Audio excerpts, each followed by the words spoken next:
नमस्कार। आज हम दो बहुत ही खास और पवित्र हिंदू तिथियों की दुनिया में चलने वाले हैं।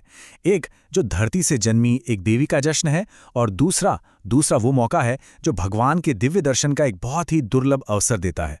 तो चलिए साथ मिलकर सीता नवमी और अक्षय तृतीया के गहरे मतलब को समझते हैं, और ये भी जानते हैं कि ये सदियों पुरानी परंपराएं आज भी इतनी मायने क्यों रखती हैं। इन त्योहारों की गहराइयों में उतरने से पहले एक पल रुककर एक बुनियादी सवाल पर सोचते हैं। आखिर ऐसा क्या होता है जो किसी आम दिन को इतना पवित्र और खास बना देता है? यही सवाल हमें इन दोनों पावन तिथियों के दिल तक ले जाएगा। तो चलिए इस यात्रा को शुरू करते हैं। आज हमारी चर्चा का सफर कुछ इस तरह का रहेगा। सबसे पहले हम समझेंगे कि दिव्यता का उत्सव मनाने की भावना क्या है। फिर हम देवी सीता के प्राकट्य और उनके जीवन से मिलने वाली प्रेरणा पर गौर करेंगे। इसके बाद हम सीधे वृंदावन चलेंगे और वहां के अक्षय तृतीया के अनोखे उत्सव को देखेंगे। और अंत में ये समझने की कोशिश करेंगे कि पवित्रता की एक झलक का असल में मतलब क्या हो सकता है। तो चलिए दिव्यता के उत्सव से ही शुरुआत करते हैं। हम ये देखेंगे कि कैसे ये दोनों त्योहार, जो एक दूसरे से काफी अलग हैं, भक्ति और आस्था को मनाने के दो बहुत ही खूबसूरत रास्ते दिखाते हैं। एक तरफ त्याग और आदर्श की कहानी है, तो दूसरी तरफ एक दिव्य अनुभव का इंतजार। हमारा पहला पड़ाव है सीता नवमी। ये दिन सिर्फ एक त्योहार नहीं है, बल्कि ये देवी सीता की अद्भुत कहानी और उनके प्राकट्य के पीछे छुपे गहरे आध्यात्मिक महत्व को समझने का दिन है।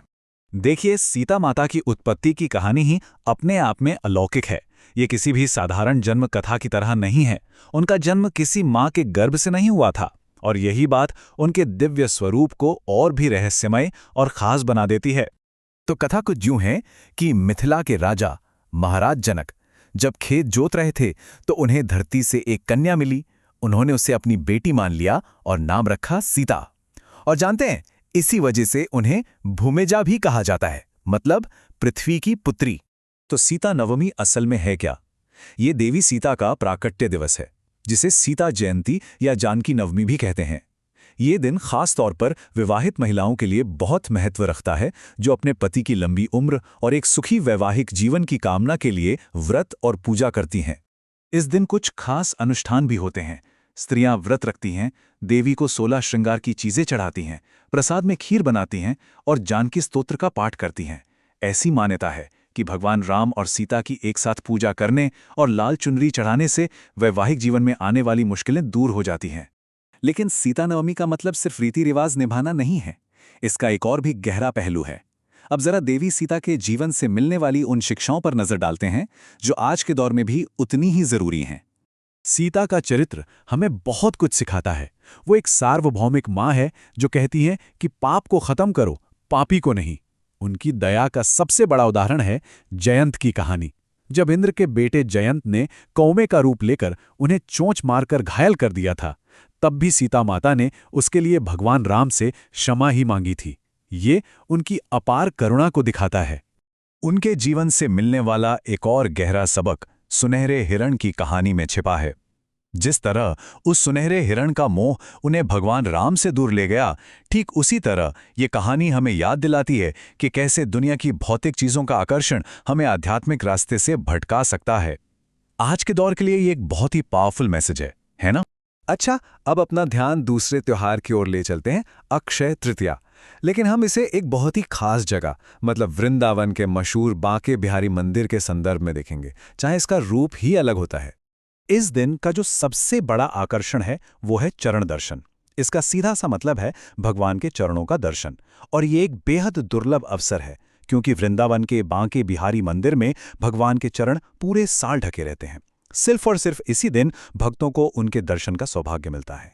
यहाँ एक बड़ी दिलचस्प बात सामने आती है। जैसे 2026 में अक्षय तृतीया का त्योहार तो 19 अप्रैल को है, लेकिन मंदिर में चरण दर्शन 20 अप्रैल को होंगे। अब सवाल है, ऐसा क्यों? ऐसा इसलिए क्योंकि मंदिर उदय तिथि के सिद्धांत को मानता है। इसका मतलब यह है कि कोई भी त्योहार उस दिन मनाया जाता है जिस दिन सूर्योदय के समय वो खास तिथि चल रही हो। तो आखिर इस एक झलक का इतना गहरा आध्यात्मिक महत्व क्यों है? बस एक झलक ही तो है। चलिए, पवित्रता की इस एक झलक के पीछे छिपे अर्थ को समझने की कोशिश करते हैं। इस मौके के महत्व को समझने के लिए बस इसके दुर्लभता के बारे में सोचिए। साल के 365 दिनों में से सिर्फ एक दिन, बाकी के 364 दिन भगवान बांके बिहारी के चरण वस्त्रों से ढके रहते हैं। और बस यही एक बात इस एक दिन को लाखों भक्तों के लिए अविश्वसनीय रूप से खास बना देती है। भक्तों में ये गहरा विश्वास है कि इस एक दिव्य दर्शन से ही जीवन की सारी परेशानियां दूर हो सकती हैं और घर में सुख और समृद्धि आती है। यही अटूट आस्था है जो हर साल लाखों लोगों को वृंदावन की ओर खींच लाती है। जो भक्त इस दिन वृंदावन पहुंच जाते हैं वो चंदन लेपन अनुष्ठान को अपनी आंखों से देखते हैं, जिसमें भगवान को चंदन के लेप से सजाया जाता है। और जो नहीं जा पाते वो भी ऑनलाइन आरती में जुड़कर या फिर घर पर ही शांति से भगवान के नाम का, खासकर राधा रमण का जाप करके इस दिन का आशीर्वाद पा सकते हैं। तो कुल मिलाकर हमने भक्ति के दो अलग अलग लेकिन बहुत ही सुंदर रूपों को देखा। एक तरफ सीता नवमी है जो हमें एक आदर्श जीवन जीने के गुण और शिक्षाएं याद दिलाती है, तो दूसरी तरफ वृंदावन की अक्षय तृतीया है जो एक दुर्लभ और पवित्र झलक के जरिए उस दिव्य अनुभव पर जोर देती है। दोनों ही अपने अपने तरीके से ईश्वर से जुड़ने के खूबसूरत रास्ते हैं। और ये हमें वापस हमारे शुरुआती सवाल पर ले आता है। आज की इस भागदौड़ भरी दुनिया में जहां हम सब अक्सर भौतिक चीजों के पीछे भाग रहे हैं, वहां देवी सीता की सादगी की सीख और बांके बिहारी के चरणों की एक दुर्लभ झलक जैसी परंपराएं हमें क्या सिखाती हैं। ये सदियों पुराने अनुष्ठान आज भी हमें शांति और एक दिशा कैसे देते हैं, इस पर विचार करना तो बनता है।